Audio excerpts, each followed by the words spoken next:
One of the saddest stories in the book, really, is of this woman named Mary Moro, who was one of the patients of Ewen Cameron in Montreal. The sad thing about her especially is she had been a resident in training at the Allen Memorial Institute under Ewen Cameron. So she had been training to be a doctor under him, and she had administered some of these techniques, including electric shock. He would put these electrodes on the heads of people, and he would continually shock them until, again, the idea was to reduce them to, like, in one case, he says, an infantile-like state where they lose control of their bladder, they can't eat, they can't talk, they can't go to the bathroom on their own, they can't put on their own clothes or anything like that.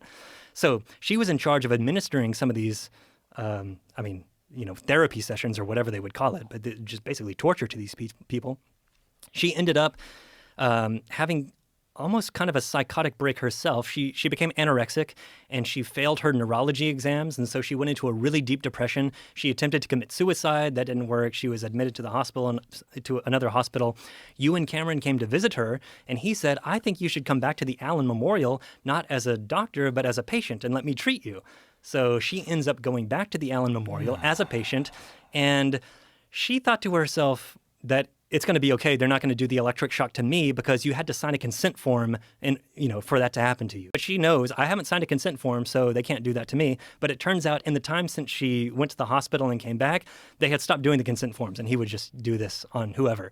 And so they ended up doing this electric shock treatment on her. And, afterwards, she would be babbling, incontinent, couldn't put on her makeup or clothes or anything. Eventually, she would call her mother after some of these treatments, and her mother knew something was going on because she just became more and more incoherent as time went on.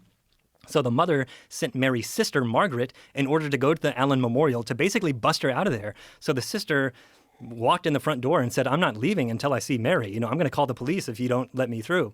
So eventually she goes to her sister's room, opens the door, and Mary is sitting there just with wide bug eyes, doesn't even recognize her sister. It takes several days for her to figure out where she actually is, and then she gets busted out of there.